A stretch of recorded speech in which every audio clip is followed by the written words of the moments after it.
morning, Faith Community. It's such a blessing to be able to share with you this morning. I long to be together with you again, and I'm looking forward to this season being over where we can gather together.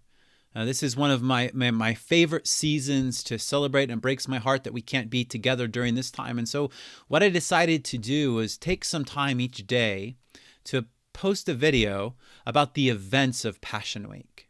Yesterday, I preached to you about Palm Sunday, and we saw Jesus' triumphant entry, and we saw this dependence that he had upon his Father for authority over the people. We see in Passion Week that Jesus is entrusting himself to his sovereign heavenly Father as the one who is absolutely in control. It's easy to look at the events of Passion Week and think that things have gone out of control.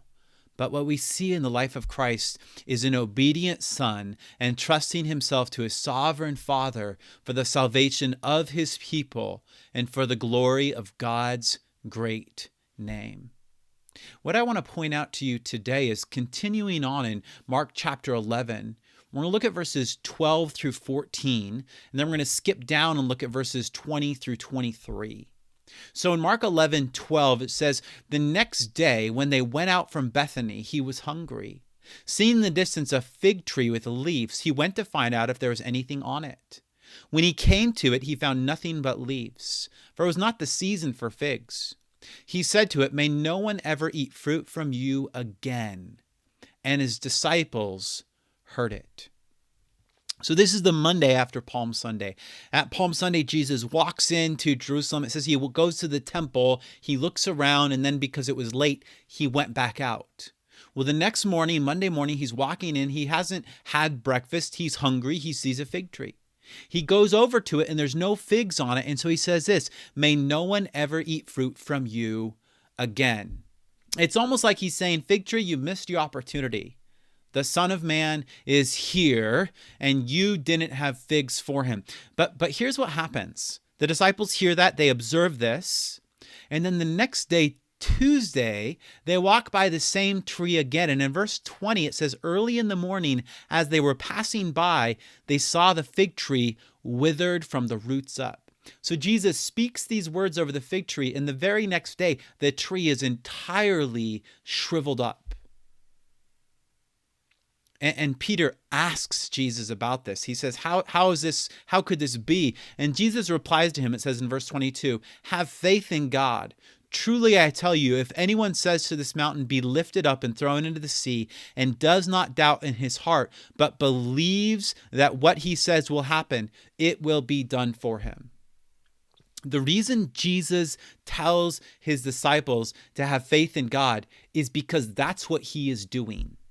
Jesus is living a life of dependent faith, and that's why he's able to do the miracles he does. He's the only human who ever lived a life of perfect, absolute dependence upon the Father. Every step he took was a step of perfect faith. What he saw the Father doing, that's what he did. What he heard the Father saying, that's what he said. And so this moment where he says this to the fig tree, why did he do that? Because that's what the Father was telling him, was leading him to do. And so he was able to do it in faith. You see, we don't determine what we can place our faith in. God does. Faith comes from hearing, and hearing from the words of God. And so Jesus knows this is what his Father wants him to do. I would explain to you that every miracle that Jesus did worked this way. From the very first miracle, turning water into wine, the reason he was able to do that is because he was dependent upon his Father. And something you have to understand is that God is creator. Jesus as the Son was reflecting the creator identity of the Godhead. He was displaying to the world that God is creator. And that's why Jesus was able to depend upon God as the obedient Son to do these works. Think about it. The fish obey him. The waves obey him. Broken body parts obey him. Blind eyes obey him. Over and over again, we see Jesus exercising sovereignty over creation. And why is that? It's because he was dependent upon his Father. Jesus saw God as the ruler of all of creation. And Jesus understood that the purpose in creation was to get our eyes off of the chaos, off of the futility, off of the troubles, and get them on eternity. What Jesus did in Passion Week is he looked past the problems to his provider.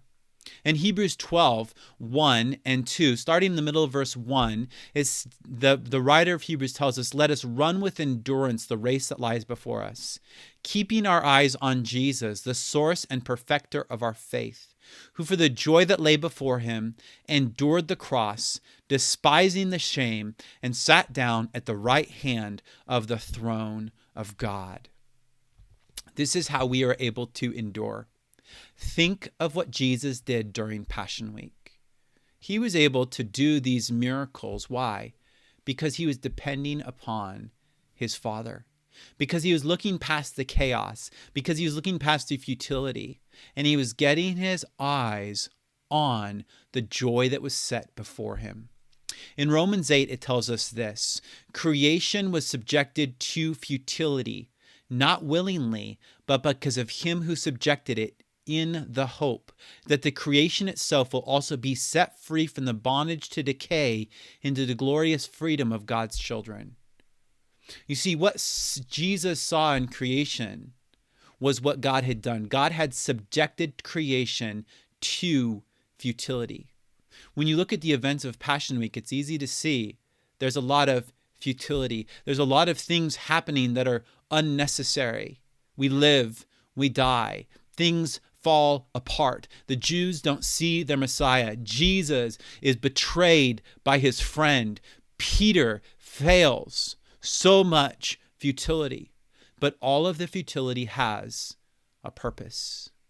Our God, our Creator, has subjected creation to futility in hope. And that hope is that the creation will be set free from the bondage to decay to the glorious freedom of God's children. The reason that things fall apart is so that we won't fix our eyes or our hopes on this earth, on this creation.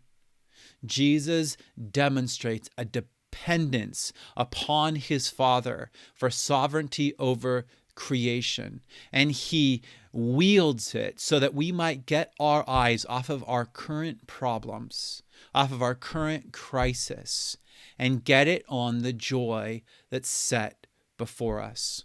Look to Jesus. Watch how he ran, and run after him. Tomorrow we'll be looking at what happens as Jesus walks into the temple. He walks through down into Jerusalem, walks into the temple, and we're going to see what the fig tree has to do with the temple tomorrow. Thank you for listening.